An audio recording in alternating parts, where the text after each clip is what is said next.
Tractor கடன் பாக்கிக்காக விவசாயியை போலீசார் அடித்து இழுத்துச் சென்ற காட்சி வாட்ஸ்அப்பில் வெளியாகி பரபரப்பை ஏற்படுத்தியுள்ளது. டிராக்டர் கடன் வாங்கியிருந்தேன். அது 3,80,434 கடன் வாங்கியிருந்தேன். நான் கட்டினது 4,11,200 பணம் கட்டியிருக்கேன் இது நாள் வரைக்கும். இதெல்லாம் என்னிடம் முன்னாடி அறிவிப்பே இல்லாம ஒரு குண்டா சட்டம் பேங்க் ஆட்களும் போலீஸ்காரர்களும் குண்டா கட்டாக என்னை அடித்து தாக்கி, இந்த வண்டிக்கும் உனக்கும் எந்த சம்பந்தம் கிடையாது, இது மகேந்திரா பைனான்ஸுக்கு மட்டும்தான் சொந்தமானது, நீ எது வேணாலும் வண்டியை விட்டுட்டு நீ எது வேணாலும் பேசு அப்படின்னு சொல்லி அடித்து உதைத்து, அதன் பிறகு என் வண்டியும் பிடிச்சு கொண்டு என்னையும் பிடித்து கொண்டு இது போலீஸ் ஸ்டேஷன் அடைச்சு வச்சிருந்தாங்க. அடைச்சு வச்சிருக்கும் சொல்றாங்க, உனக்கு இது மட்டும் கிடையாது, நான் 30 லட்சம் ரூபாய் லாஸ் பண்ண என்னால எனக்கு சட்டம் இருக்குது, எனக்கு உரிமை இருக்குது அப்படின்னு சொல்றாங்க. இதனிடையே டிராக்டர் கடன் பாக்கிக்காக விவசாயி தாக்கப்பட்டதற்கு விவசாய சங்கங்கள் கண்டனம் தெரிவித்துள்ளன.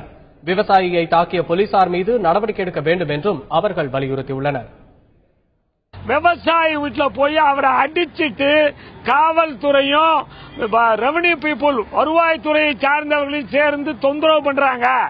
எங்க பார்த்தாலும் வருவாய்த்துறை தொந்தரவு பண்றாங்க. பட்டா கேட்க போனா விவசாயிக்கு பட்டா தர மாட்டேங்கிறான் ரெவன்யூல. உதாரணத்தை எடுத்தீங்கன்னா ஸ்ரீரங்கத்துல தாலுகா ஆபீஸ் எல்லாம் ஒண்ணுமே எங்களுக்கு ஆக மாட்டேங்குது. இங்க என்னன்னா தஞ்சை மாவட்டத்தில் இப்படி அடிச்சு எடுக்கிறாங்க. இந்த அதிகாரிகள் மீது உரிய நடவடிக்கை தமிழக சர்க்காரும் எலெக்ஷன் கமிஷன் எடுக்கணும்.